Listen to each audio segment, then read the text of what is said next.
Chapter 4. Why call her a babysitter if I'm not a baby? When my parents leave for their Thursday night date, I offer my babysitter, Amy, a truce. Usually I torture her by locking myself in the bathroom, running the water, and overflowing the bathtub, or taking my old bike from the basement and riding it down the front hall stairs. Last time I did, I skidded into my father's work table and his markers ended up all over the house. I'll make a deal with you, I say. If you help me do some research, I'll go to bed on time with no fuss. I swear. She stops texting her friends and looks at me suspiciously. Is this for a school project? Kind of. Since my mother grabbed the newspaper article away from me the other day, I searched every wastebasket in the house with no luck. All I can remember about the news story is the date. When Amy gets back to texting, I stick my face between her and the phone and ask if she can find more information on the computer. She jumps at the chance to use my father's super fast laptop and types in Martha's Vineyard drowning, as well as the year. Several articles pop up, but I finally spot the short piece I found in the attic. The girl's name is Susan James. I ask Amy if there's anything else. Why are you asking me? I tell Amy I've cornered Mom twice, but she gets angrier each time I ask. I even heard her talking to Dad about it in the den with the door shut. You can always write to the newspaper if you're that desperate to know, but then I'd have to write. I decide I don't like Amy's attitude, so I break our truce, grab my dog Bodie, and lock us in my mother's car.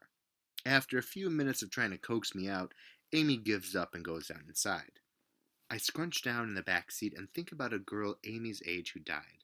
I bury my head into Bodhi's chocolate fur and wonder what that must have been like for her parents, her brothers and sisters, if she had any, or even her dog.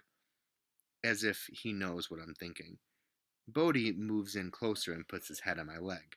I imagine waves crashing on an island I've never been to, but then am startled by bright lights behind me. Mom and Dad, home early. When I jump out of the car, Bodhi does too. We were just cleaning it. What a mess! Amy meets us in the driveway and holds out her hand to get paid. He locked them in again. Plus, he was obsessed with an article about some girl who drowned. Mrs. Fallon, I tried my best. I really did. My mother gives her a 20, and Amy is back on her cell before my father can offer to walk her home.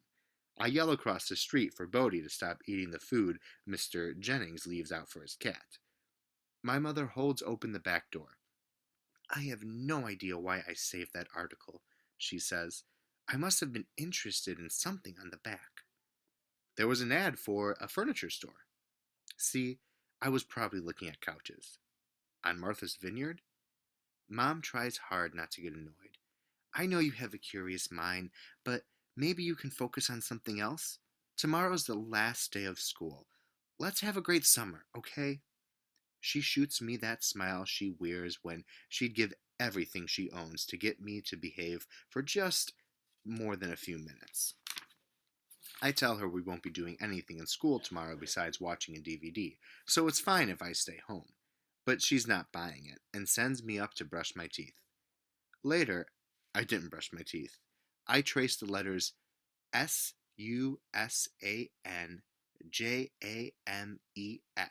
on the wall.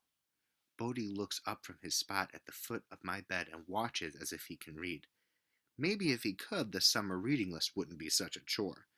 I tell myself to stop thinking about bad stuff. After all, tomorrow is the start of summer vacation, the start of sleeping late, the end of being prodded every day by teachers with their mental tasers to learn, learn, learn. Tomorrow is also the day I start to investigate what my mother is trying to hide.